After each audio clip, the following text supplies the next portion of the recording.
سعدیہ انصاری صاحبہ، شب برات کے تعلق سے اللہ رب العزت نے اتنی عبادات کی. ویسے تو ہر دن ہر رات ہی اللہ کی عبادت کا دن ہے، ہر رات اللہ کی عبادت کی جائے، توبہ اور استغفار کی جائے، لیکن بات ہم شب برات کی جب کریں تو اس کی فضیلت کے تعلق سے آپ کیا فرمائیں گی؟ شب برات کی فضیلت اور اس کی اہمیت کے تعلق سے فرمائیے گا. اعوذ باللہ من الشیطان الرجیم، بسم اللہ الرحمن الرحیم، والصلاۃ والسلام علی سید الانبیاء والمرسلین. ایک ایمان والے کا جو زندگی کا ہر لمحہ گزر رہا ہے وہ سب بہت قیمتی ہے، کیونکہ ایک ایمان والا جب نماز پڑھتا ہے تو حضور نور علیہ السلام کی تعلیم کے مطابق وہ اپنی جیسے آخری نماز پڑھ رہا ہو. وہ کوئی سرٹیفکیٹ لے کے نہیں آیا ہے، نہ وہ کل کے اوپر یقین کرتا ہے. بالکل اسی طرح سے کہ جیسے بعض مقامات ہیں دنیا میں جو جن کو فوقیت اور فضیلت حاصل ہے بعض مقامات پر، اسی طرح سے کچھ ایام ہیں، کچھ مہینے ہیں، کچھ ساعتیں ہیں کہ جن کو فوقیت حاصل ہے دوسرے تمام ایام پر یا مہینوں پر یا ساعتوں پر. اور یہ جو ایام ہیں قرآن مجید فرقان حمید میں ان ایام متبرکہ کو ایام اللہ کہا گیا ہے کہ جس میں نیکیوں کا میلان بڑھ جاتا ہے، دعاؤں کی قبولیت کی گھڑیاں جو ہیں وہ جانتے ہوئے مومن بندہ جو ہے وہ گریہ زاری میں لگ جاتا ہے.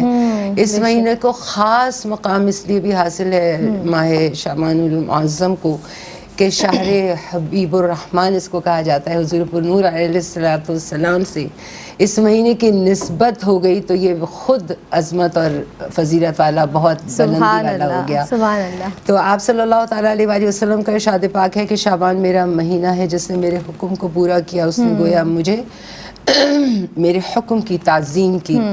اور اسی طرح سے آپ نے فرمایا کہ اس ماہ کو باقی پر ایسی فضیلت حاصل ہے جیسی میری تمام انبیاء علیہم السلام کے اوپر فضیلت اللہ تبارک و تعالیٰ نے عطا فرمائی ہے. سبحان اللہ. تو یہ فارسی زبان کی ترکیب ہے شب برات. اس کے معنی بھی نجات کے ہیں اور بری ہو جانے کے ہیں.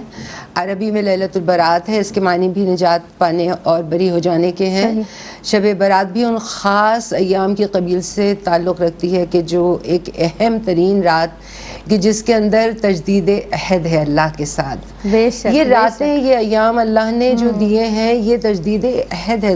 دراصل اس احساس زیاں کو اجاگر کرنا مقصود ہوتا ہے، اپنے اندر پھر سے وہی ایک جذبہ اور وہ عزم لانا ہوتا ہے مومن کو کہ مجھے ایمان کے درجات میں بھی آگے بڑھنا ہے، مجھے تقوی کے درجات میں بھی آگے بڑھنا ہے، رب کے حضور گریہ ازاری کرنی ہے، مناجات کرنی ہے، اللہ کے حضور توبہ کرنی ہے، شرمندگی اور ندامت کے آنسو بہانے ہیں، نفسانی خواہشات جو ہیں ان کے خلاف جہاد کرنا ہے جو کہ جہاد اکبر فرمایا گیا ہے، اور نیک اعمال کرنے کا عہد مجھے کرنا ہے اور مجھے برائیوں سے بچنا ہے. اس کا جو دل ہے ہمیں اس دل کو قلب سلیم بنا کے لے کر جانا ہے اللہ کی بارگاہ میں، جہاں وہ دل جو ہے وہ بردبار بھی ہو، نیک بھی ہو، اور تمام زنگ سے پاک ہو، تمام فساد سے مبرہ ہو، اور صرف اللہ کا عرش بن کر وہ ہمارے ساتھ رہے. حق تعالیٰ کی خصوصی رحمت بخشش و مغفرت کی رات ہے، اور اس کا ذکر سورہ حمیم دخان کے اندر ہے، جس کے اندر اللہ تبارک و تعالیٰ قسم کھا کر فرما رہے ہیں کہ حامیم والکتاب المبین انا انزلناہ فی لیلۃ مبارکۃ انا کنا منذرین فیہا یفرق کل امر حکیم. کہ اللہ نے قسم کھا کر فرمایا ہے کہ اس بابرکت رات میں بے شک ہم ڈر سنانے والے ہیں، اور قسم کھا کر فرمایا ہے کہ یہ بابرکت رات ہے اور اس رات میں ہر حکمت والے کام جو ہیں وہ جدا جدا ان کا فیصلہ کیا جاتا ہے. یعنی اس کا مطلب کیا ہے کہ خصوصیت سے پورے آنے والے پچھلے سال کا سارا محاسبہ ہوتا ہے، سارا جو اعمال ہمارے تھے پچھلے سال کے ان کی پیشی ہوتی ہے، اور جو آنے والا اگلا سال ہے اس کے اندر عمر ہے، رزق ہے، ہر عمر کا فیصلہ ہوتا ہے. رزق ہے، خیر ہے، شر ہے، ذلت ہے، عزت ہے، کیا ہے، تنگی ہے، فراخی ہے، وہ سب کے سب، حج ہے، عمرے کی سعادتیں ہیں، کہاں جانا ہے، کہاں قدم ہے، کہاں رزق لکھا ہے، وہ سارا کا سارا اس سال کے جو آنے والا سال ہے ہر محکمے سے تعلق رکھنے والے فرشتوں کے سپرد اللہ تبارک و تعالیٰ فرما دیتے ہیں. لوح محفوظ میں تو سب لکھا ہے لیکن وہ فرشتوں ان ملائکہ کے سپرد کر دیا جاتا ہے. لیلۃ المبارکہ بھی اس کو کہا جاتا ہے، لیلۃ البراء بھی کہا جاتا ہے، لیلۃ السق بھی کہا جاتا ہے، یعنی دستاویز والی رات، صحیح، اور لیلۃ الرحمہ بھی کہا جاتا ہے کہ بخشش اور مغفرت کا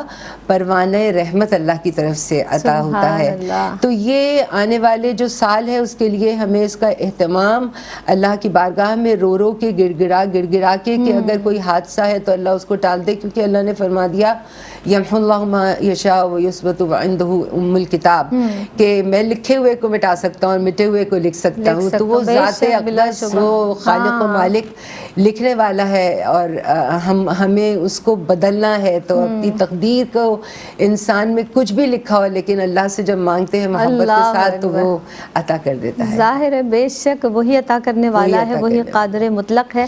اور اللہ کو راضی کر لیجئے، ان راتوں میں بالخصوص گڑ گڑا کر اس رب کے حضور حاضر ہو جائیے، اور بس التجا کیجئے کہ پروردگار میں تیرا بندہ ہوں، تو میرا رب ہے پروردگار عالم، تو وہ اس کی عطاؤں کی بارشیں تو ہوتی رہیں گی۔